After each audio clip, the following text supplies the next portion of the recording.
Mossad, CIA, KGB ఈ గూఢాచార సంస్థల పేర్లు మనందరికీ తెలుసు. కానీ మన సొంత సంస్థలైన రా మరియు ఐబీల గురించి మనకెంత తెలుసు? అవి రోజు మన దేశం కోసం ఎంత పెద్ద యుద్ధం చేస్తున్నాయో మీకు తెలుసా? ఆ యుద్ధం మన వీధుల్లో జరగట్లేదు, మన ఫోన్లలో జరుగుతుంది. ఇటీవల ఎన్ఐఏ ఒక సంచలన విషయాన్ని బయటపెట్టింది. భారతదేశంలో ఉగ్రదాడులకు ప్లాన్ చేస్తున్న 6 ఉక్రెయిన్ దేశస్తులను ఒక అమెరికా పౌరుణ్ణి అరెస్ట్ చేశారు. మన ఈశాన్య రాష్ట్రాల వంటి సున్నితమైన ప్రాంతాల్లో వీళ్ళు దేశ వ్యతిరేక కార్యకలాపాలకు పాల్పడుతున్నారు. ఒక్కసారి మీరే ఆలోచించండి. ఈ సంఘటనను మనం విడిగా చూడకూడదు. శ్రీలంకలో జరిగిన ఆర్థిక సంక్షోభం, నేపాల్లో రాజకీయ అస్థిరత, బంగ్లాదేశ్ లో జరుగుతున్న అల్లర్లు, వీటన్నిటి వెనుక ఒకే రకమైన టెంప్లెట్ కనిపిస్తుంది. అదే హైబ్రిడ్ వార్ఫేర్. ఈ టెంప్లెట్ చాలా సింపుల్. దేశంలోని సున్నితమైన అంశాలను వాడుకొని ప్రభుత్వంపై ఒత్తిడి తీసుకురావడం. మణిపూర్ లో లేదా లడాక్ లో జరిగిన చిన్న నిరసనలైనా సోషల్ మీడియా ద్వారా పెద్దవి చేసి దేశమంతా అశాంతి నెలకొందని ప్రచారం చేయడం. ఆ తర్వాత అబద్ధపు ప్రచారాలతో ప్రజల అభిప్రాయాలను నియంత్రించడం. ఈ కొత్త రకం యుద్ధంలో యుద్ధ భూమి మీ ఫోనే. వీళ్ళ సైనికులు బయట దేశాల వాళ్లే కాదు, మన దేశంలోనే ఉండి తెలిసి గాని తెలియక గాని విదేశీ శక్తులు సృష్టించిన అబద్ధపు ప్రచారాలను షేర్ చేసే మన వాళ్ళు కూడా. మన రా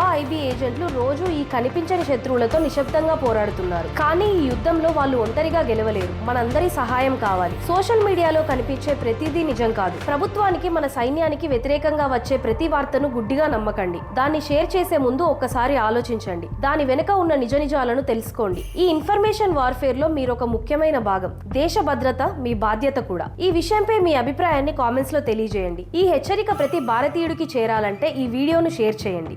జై హింద్. ఈ విషయం గురించి ఇంకా క్లియర్ గా తెలుసుకోవాలంటే ఫుల్ వీడియో చూడండి.